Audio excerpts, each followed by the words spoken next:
¿Qué tal? ¿Cómo les va? Bienvenidas, bienvenidos. Estamos iniciando la emisión estelar de Impacto Económico. Mi nombre es Daniel Rosas. Como siempre, un placer acompañarles. Y si me permiten, los invito a que comencemos con los titulares del día de hoy.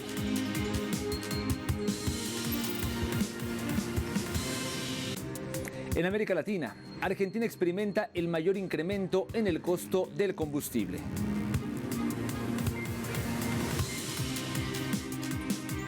En contexto, veremos cómo una crisis alimentaria podría ser la próxima amenaza para la economía mundial.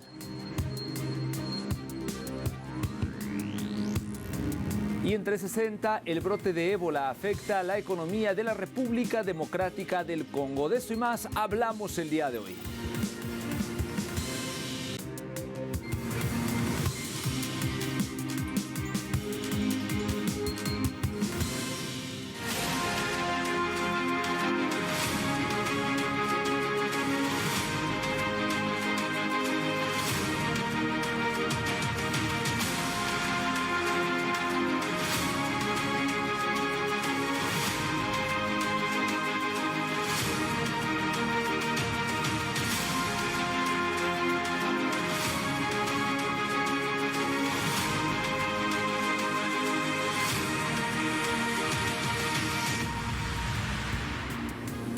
Comenzamos con el detalle de la información. Argentina es el exportador de petróleo en Latinoamérica que más aumentó sus combustibles desde el conflicto entre Irán y Estados Unidos, según el Instituto Argentina Grande. Desde febrero, la nafta subió un 24,3% en dólares, superando por 10 puntos al de Ecuador con 14,7%. Es el doble que el de México con 10,7% y 5 veces mayor que el de Brasil, que se sitúa en 4,9%. Estos incrementos locales solo fueron superados por países importadores netos de crudo. El instituto criticó que, a diferencia de otras naciones que protegieron su economía, los argentinos pagan la nafta más cara que en Estados Unidos y Brasil. Esto ocurre a pesar de que las divisas del sector petrolero local casi se triplicaron en abril, saltando de un promedio de 832 millones de dólares el último año a 1.983 millones.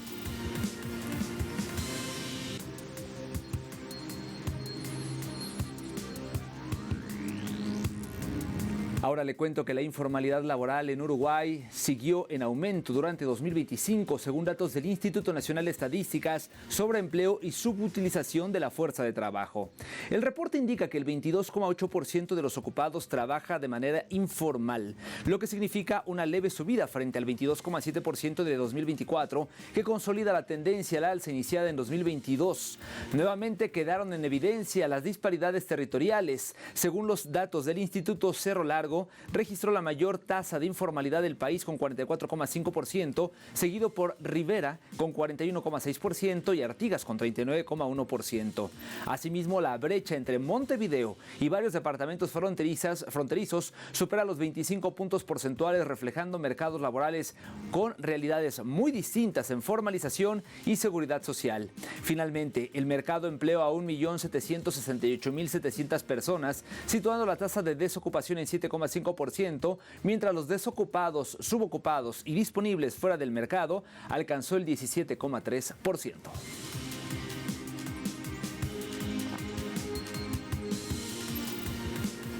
Le cuento ahora que Panamá expande su plataforma marítima y logística mediante una alianza entre el gobierno, la Autoridad del Canal de Panamá y el sector privado para consolidarse como el principal centro de distribución de América Latina y el Caribe. En la Convención Marítima 2026, el presidente José Raúl Mulino reafirmó la visión de atraer inversión y generar empleo, transformando el modelo del país, pasar del simple tránsito de mercancías a un centro global de servicios integrados y valor agregado. El plan contempla inversiones por más de 8.000 millones de dólares en la próxima década. Así, destacando las futuras terminales de Corozal y Telfers para el periodo 2025-2035, un gasoducto interoceánico y también la expansión de la zona libre de Colón y un muelle multipropósito en Puerto Armuelles. Esta red logística, que integra puertos, aeropuertos y ferrocarriles, aporta actualmente el 30% del PIB y más de 150.000 empleos, posicionando a Panamá para competir con los grandes nodos mundiales del siglo XXI.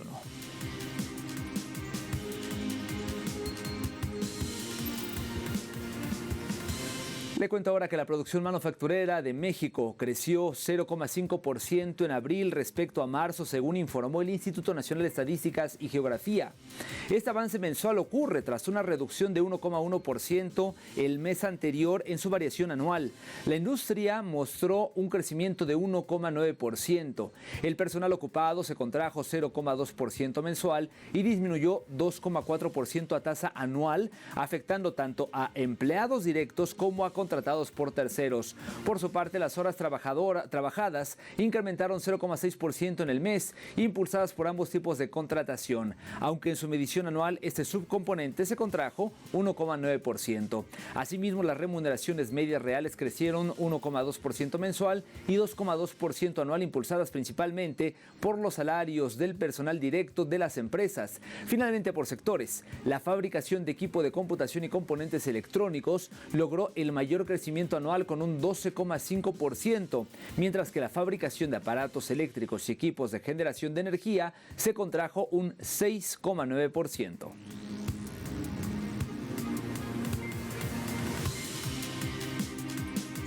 Le platico ahora que el bloqueo de Estados Unidos afecta gravemente a la industria farmacéutica cubana, impidiendo la compra de materias primas para fabricar 300 de los 395 medicamentos básicos del país.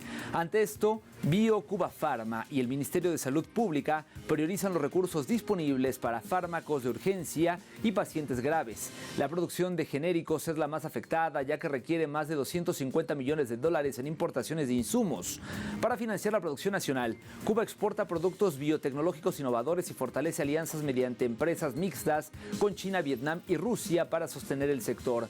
Pese a las restricciones agravadas por un reciente bloqueo petrolero, el país reactivó la producción de 16 medicamentos oncológicos, lo que el canciller Bruno Rodríguez destacó como una muestra de soberanía y compromiso con la salud.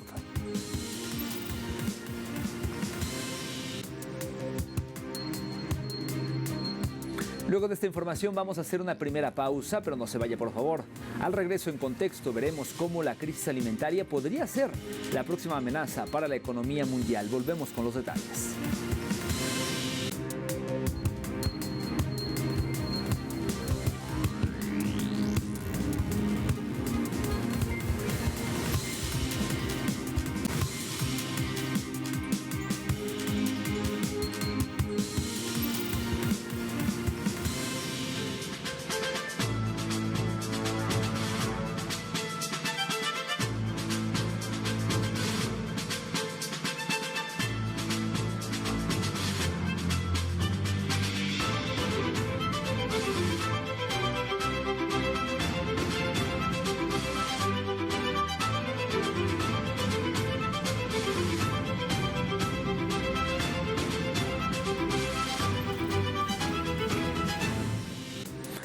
Vamos a iniciar este bloque con una pregunta interesante.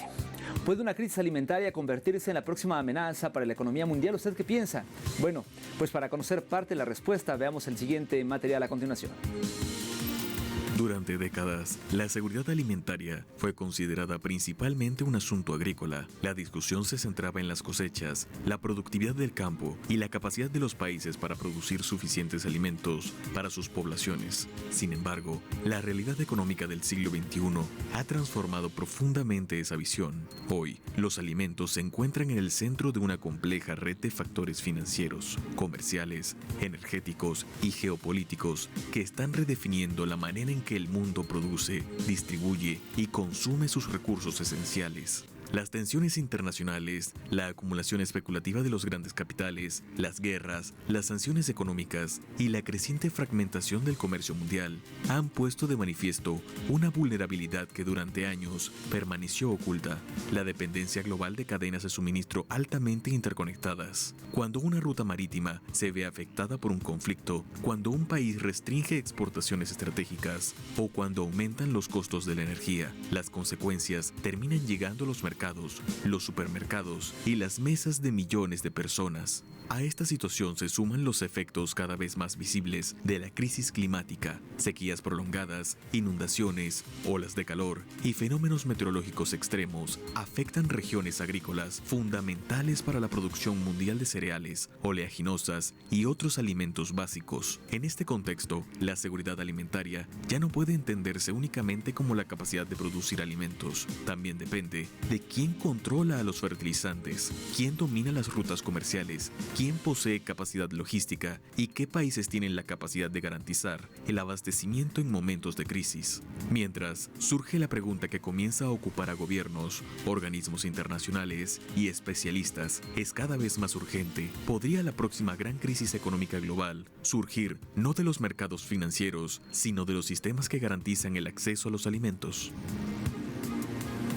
Y es que el mundo produce suficiente comida, pero no todos pueden acceder a ella. La razón principal es que la seguridad alimentaria depende cada vez más de factores económicos. Los alimentos son mercancías que circulan dentro de mercados globalizados, sujetos a variaciones de precios, especulación financiera, costos de transporte y fluctuaciones monetarias. Cuando estos factores se alteran, el impacto se refleja directamente en el bolsillo de las y los consumidores. Las tensiones comerciales y geopolíticas también desempeñan un papel importante. Restricciones a las exportaciones, sanciones económicas o interrupciones logísticas pueden reducir la oferta disponible en determinados mercados y generar aumentos de precios. A ello se suma una realidad cada vez más evidente. El acceso a los alimentos se encuentra estrechamente vinculado al poder adquisitivo. Incluso cuando los productos están disponibles, muchas familias enfrentan dificultades para incorporarlos a su dieta debido al aumento del costo de vida. Por ello, la seguridad alimentaria ya no se define únicamente por la existencia de alimentos suficientes, sino también por la capacidad económica de las personas para poder acceder a ellos de manera estable y sostenible.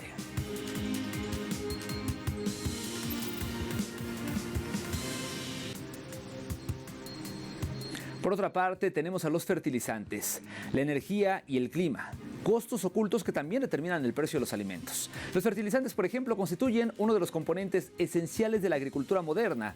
Según la Organización de las Naciones Unidas para la Alimentación y la Agricultura, la FAO, entre el 40 y el 60% de la producción agrícola mundial depende directa o indirectamente del uso de fertilizantes sintéticos. Su fabricación requiere grandes cantidades de energía, especialmente gas natural, que representa hasta el 70% de los costos de producción de algunos fertilizantes nitrogenados. Lo mismo ocurre con el transporte internacional. Cerca del 80% del comercio mundial de mercancías se mueve vía marítima, incluidos millones de toneladas de cereales, aceites vegetales y productos agrícolas.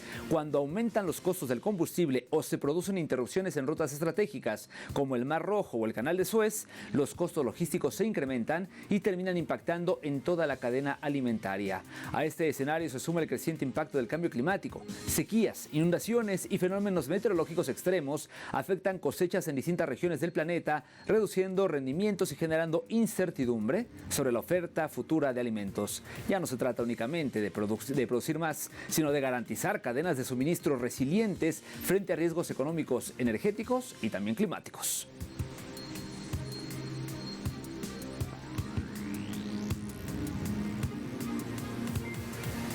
En medio de este escenario, América Latina emerge como una de las regiones con mayor potencial para influir en el futuro alimentario mundial.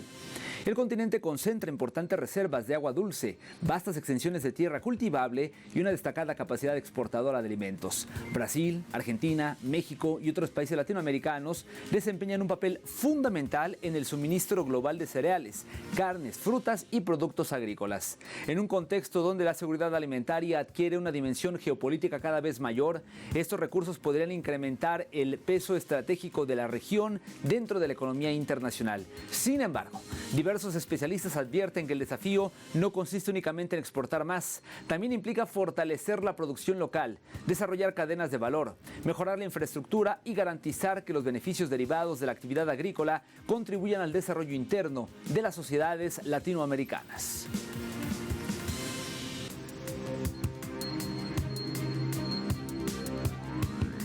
Hasta aquí el análisis y es que es momento de hacer una segunda pausa en Impacto Económico, pero al regreso en nuestro bloque 360 hablaremos del brote de ébola que afecta a la economía de República Democrática del Congo. Y más información en algunos segundos. Ya volvemos.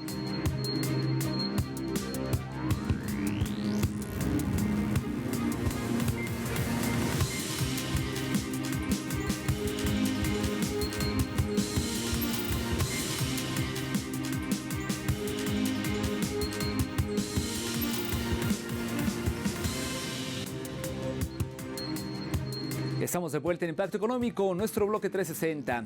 Como le adelantaba, el brote de ébola paraliza el transporte y la economía en el este de la República Democrática del Congo. Acompáñenme a revisar detalles sobre este tema. Las restricciones sanitarias implementadas por el brote de ébola en República Democrática del Congo han devastado los medios de subsistencia locales, dejando a miles de familias sin sus ingresos diarios. En ciudades como Goma, ubicada en la zona este del país, la mayoría de las empresas del transporte permanecen cerradas, interrumpiendo servicios que antes movilizaban a miles de pasajeros y generaban importantes recursos económicos. Esta estación de autobuses es un importante centro para los jóvenes. Es un lugar frecuentado por el 80% de la juventud de Goma. Algunos son viajeros, otros son porteadores, algunos son vendedores, otros son conductores y otros trabajan como personal administrativo en varios departamentos. Ayudamos a la gente a viajar y es un sector que ayuda a abordar los problemas de desempleo y la delincuencia juvenil. Esta parálisis ha frenado el comercio y limitado drásticamente las oportunidades de empleo en toda la región. Mientras el impacto económico se propaga, la crisis sanitaria sigue siendo crítica, pues el Ministerio de Salud del país ya reporta un balance de 808 casos confirmados y 192 muertes a causa de la epidemia, un escenario que mantiene en alerta a la población y complica el equilibrio entre las medidas de control del virus y la supervivencia económica de las familias. Le platico ahora que Qatar Energy ha puesto en marcha un plan estratégico para reactivar progresivamente su producción y exportación de gas natural licuado tras el anuncio de la reapertura del estrecho de Hormuz. La empresa estatal qatarí contempla recuperar aproximadamente el 50% de su capacidad operativa durante el primer mes y alcanzar cerca del 80% en el segundo. Pese a este optimismo, el restablecimiento total demorará debido a que dos líneas de producción complejas en Ras Laffan y también Mesaiyed están severamente dañadas por los ataques del pasado mes de marzo y requerirán varios años de intensos trabajos de reparación antes de volver a estar plenamente operativas. El éxito de este cronograma y la estabilidad de los flujos comerciales dependerá estrictamente de la consolidación de un memorando de entendimiento preliminar entre Estados Unidos e Irán, el cual se espera formalizar en Suiza este próximo 19 de junio para poner fin al bloqueo naval. El anuncio de la reapertura de esta vital vía marítima ya ha provocado un impacto inmediato en los mercados energéticos, registrando una caída superior al 4% en los precios internacionales del crudo Brent y el WTI.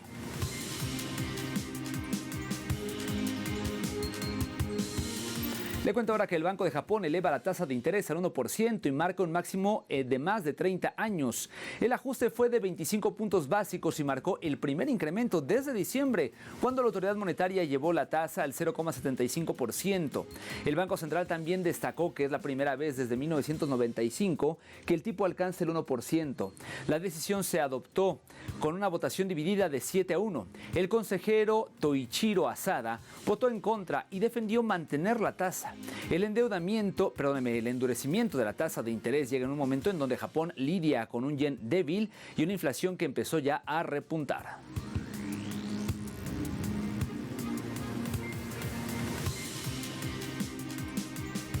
Le platico ahora que el Parlamento Europeo aprueba el acuerdo comercial con Estados Unidos y frena la amenaza arancelaria de Trump.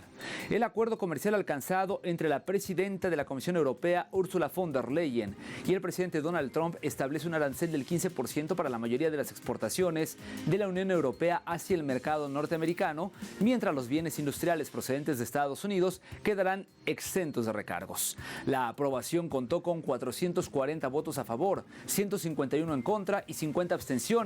Pues ahora el bloque europeo destraba el pacto y esquiva el plazo límite fijado por Trump, quien había amenazado con aplicar aranceles adicionales a los automóviles europeos si la ratificación no se concretaba antes del próximo 4 de julio. Entre las cláusulas introducidas destaca la facultad de suspender el acuerdo si Estados Unidos no cumple con sus compromisos o si a finales de este 2026 Trump no rebaja los aranceles al acero y al aluminio a un 15%, que están al día de hoy en 50%. Igualmente, si el aumento de las importaciones amenaza con causar un perjuicio grave a la industria de la Unión Europea, incluido el sector agrícola, se podrá dejar en el aire la aplicación del pacto.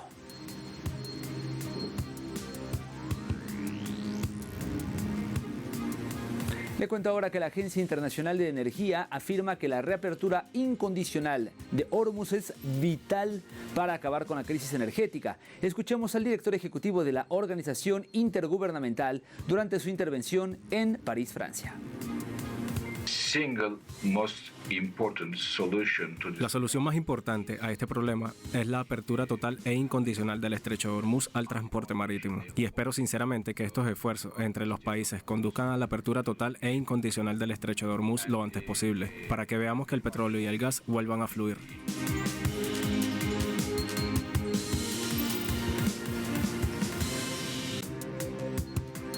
Vamos ahora a revisar cómo se encuentran los indicadores petroleros al cierre de la presente jornada. Iniciamos como todos los días con el barril de petróleo intermedio de Texas, el WTI de referencia en Estados Unidos, que marcó en este caso un precio de $76.66, un incremento de 2 céntimos del billete verde. En el caso del barril del Brent de referencia en Europa, su precio se ubicó en este caso en un precio de $79.34, una caída de $3.83.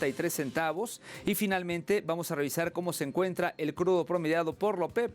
En este caso su precio se ubicó en $87.90, también cayendo $3 en este caso con 78 centavos.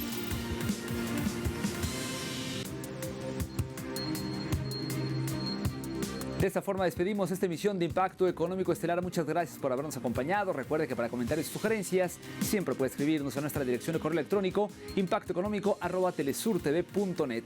Me despido por ahora. Siga por favor en la señal del Telesur. Nos vemos pronto con más de Impacto Económico. Hasta entonces.